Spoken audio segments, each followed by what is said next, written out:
नमस्कार। मौसम विज्ञान केंद्र पटना आपका स्वागत करता है।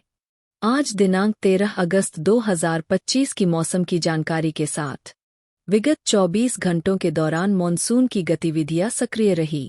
खगड़िया जिले में अत्यंत भारी वर्षा, किशनगंज, अरिया, सहरसा एवं सारण जिलों में अति भारी वर्षा एवं समस्त राज्य में वर्षा की गतिविधि सामान्य रही। प्रदेश का सर्वाधिक अधिकतम तापमान 36.3 डिग्री सेल्सियस राजगीर, नालंदा में दर्ज किया गया। पिछले 24 घंटों के दौरान राज्य के अधिकांश स्थानों के अधिकतम तापमान में 2 से 3 डिग्री सेल्सियस की वृद्धि दर्ज की गई। वहीं सबसे कम न्यूनतम तापमान 24.5 डिग्री सेल्सियस किशनगंज में दर्ज किया गया। पिछले 24 घंटों के दौरान राज्य के अधिकांश स्थानों के न्यूनतम तापमान में 2 से 3 डिग्री सेल्सियस की कमी दर्ज की गई। राज्य के मधेपुरा एवं किशनगंज जिलों में 33 किलोमीटर प्रति घंटा तक की हवा दर्ज की गई।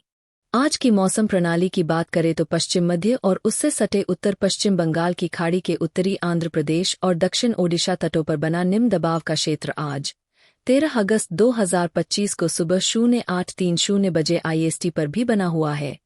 इससे जुड़ा ऊपरी हवा का चक्रवाती परिसंचरण औसत समुद्र तल से 7.6 किलोमीटर ऊपर तक फैला हुआ है और ऊंचाई के साथ दक्षिण की ओर झुक रहा है। अगले 24 घंटों के दौरान इसके पश्चिम उत्तर पश्चिम की ओर बढ़ने और स्पष्ट रूप से चिह्नित होने की संभावना है। अगले 48 घंटों के दौरान इसके उत्तरी तटीय आंध्र प्रदेश और दक्षिण ओडिशा के ऊपर से गुजरने की संभावना है। औसत समुद्र तल पर मानसून की द्रोणिका अब भटिंडा, अंबाला, शाहजहांपुर, वाराणसी, डाल्टनगंज, झारसुगुड़ा से होकर दक्षिण दक्षिण पूर्व की ओर उत्तर आंध्र प्रदेश और दक्षिण ओडिशा तटों से दूर पश्चिम मध्य और उससे सटे उत्तर पश्चिम बंगाल की खाड़ी के ऊपर बने निम्न दबाव के क्षेत्र के केंद्र तक पहुंच रही है। पूर्व पश्चिम द्रोणिका अब बंगाल की खाड़ी के मध्य भागों से उत्तर पूर्व अरब सागर तक जाती है, जो कच्छ से सटे हुए है, और पश्चिम मध्य और उससे सटे उत्तर पश्चिम बंगाल की खाड़ी के ऊपर बने निम्न दाब क्षेत्र से जुड़े ऊपरी वायु चक्रवाती परिसंचरण के पार उत्तरी आंध्र प्रदेश और दक्षिण ओडिशा तट, तेलंगाना, उत्तरी महाराष्ट्र और दक्षिण गुजरात क्षेत्रों में औसत समुद्र तल से 3.1 और 5.8 किलोमीटर ऊपर है और ऊंचाई के साथ दक्षिण की ओर झुक रही है। उत्तर पश्चिम उत्तर प्रदेश के ऊपर ऊपरी वायु चक्रवाती परिसंचरण अब उत्तर पश्चिम उत्तर प्रदेश और उससे सटे हरियाणा के ऊपर बना हुआ है और औसत समुद्र तल से 0.9 किलोमीटर ऊपर तक फैला हुआ है। पूर्वी उत्तर प्रदेश और आसपास के क्षेत्रों में एक ऊपरी वायु चक्रवाती परिसंचरण औसत समुद्र तल से 1.5 किलोमीटर ऊपर तक बना हुआ है।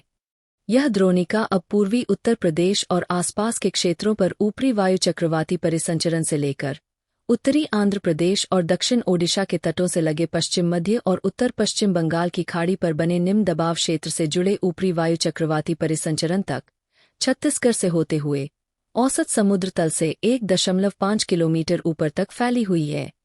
मौसम पूर्वानुमान की बात की जाए तो अगले 24 घंटों के दौरान राज्य के उत्तरी एवं दक्षिण पश्चिम तथा दक्षिण मध्य भाग के अधिकांश स्थानों पर जबकि दक्षिण पूर्व भाग के अनेक स्थानों पर वर्षा होने की संभावना है एवं राज्य के सुपौल, अरिया और किशनगंज जिलों के 1-2 स्थानों पर अत्यंत भारी वर्षा की संभावना है।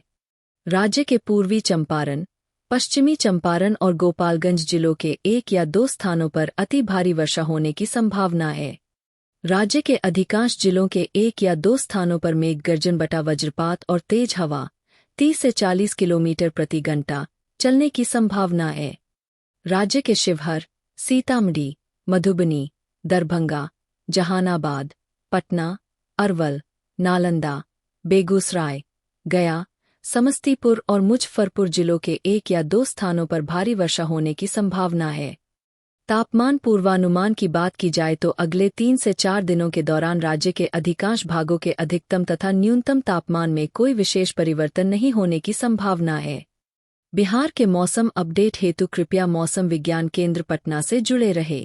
अधिक जानकारी के लिए कृपया लिंक्स व मोबाइल ऐप का उपयोग करें। धन्यवाद।